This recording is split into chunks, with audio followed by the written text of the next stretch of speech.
अस्सलाम वालेकुम दोस्तों, कैसे हो? मुझे उम्मीद है आप सभी सही हो गए। न्यू अपडेट के साथ मैं आपके सामने फिर हाजिर हो चुके हैं। अगर आप कुवैत में रहते हैं, कुवैत की खबरों से हमेशा के लिए अपडेट रहना चाहते हैं तो ये वीडियो आप शुरू से लेकर आखिर तक देखते रहिए।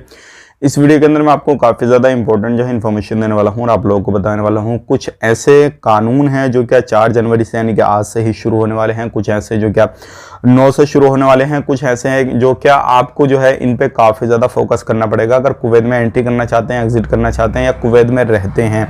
वीडियो शुरू से लेकर आखिर तक जरूर देखते रहें। जैसे कोरोना के अभी जो है काफ़ी ज़्यादा केसेस आना शुरू हो गए हैं तो पाबंदियां भी लगना शुरू हो गई हैं।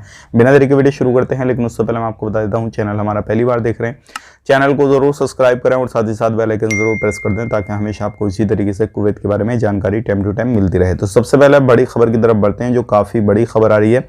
जैसे कि आपको मालूम है, दुकान, कंपनी, जो भी खेत वगैरह में काम करते हैं, डोमेस्टिक वर्कर हों, किसी भी वीज़ा पे अगर आप कुवैत के अंदर रहते हैं तो कुवैत में जो है चेकिंग वगैरह काफ़ी बड़ी मात्रा में हो रहे हैं। और ये चेकिंग अब से नहीं, काफ़ी समय से हो रहे हैं, लेकिन कभी इसमें ढील डाल दी जाती है, कभी काफ़ी ज़्यादा चेकिंग किए जाते हैं।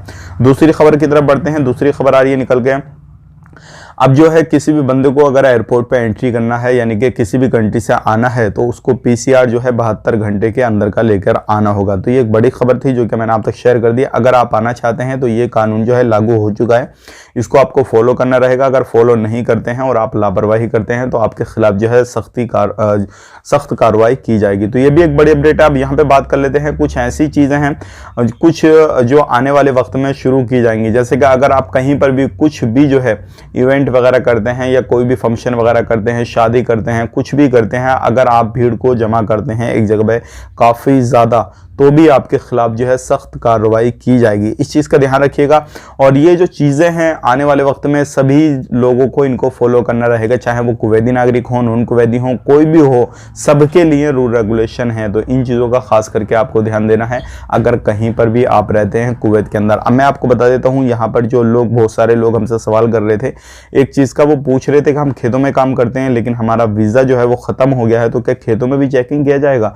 या फिर हम जो है अपने कफिल के पास से अलग काम कर रहे हैं, उन्होंने भी जो वीज़ा रिन्यूअल नहीं किया है और वो हमसे अपने पास में काम करा रहा है, तो ऐसे लोगों को भी गिरफ्तार किया जाएगा? बिल्कुल किया जाएगा, आपको छोड़ा नहीं जाएगा। अगर आपका वीज़ा ख़त्म हो चुका है, रिन्यूअल नहीं कराया, मतलब सिविल आईडी, और रिन्यूअल नहीं करा है, आपका कफिल जो है उसको लापरवाही कर रहा है, इग्नोर कर रहा है, तो ऐसे बंदों को भी बख्शा नहीं जाएगा। आपके कफिल पर भी जुर्माना डाला जाएगा और आप पर भी जो है पेनल्टी वगैरह डाली जा सकती है। तो ये एक बड़ी खबर थी जो कि मैंने आप तक शेयर कर दी। उम्मीद करता हूँ समझ में आ गई होगी सारी चीज़। मिलेंगे इस नेक्स्ट वीडियो में। वीडियो को लाइक करें, शेयर करें, चैनल हमारा पहली बार देख रहे हैं चैनल को सब्सक्राइब करें। आप अपना ख्याल रखें, अपनी फैमिली वालों का ख्याल रखें। Take care, bye bye.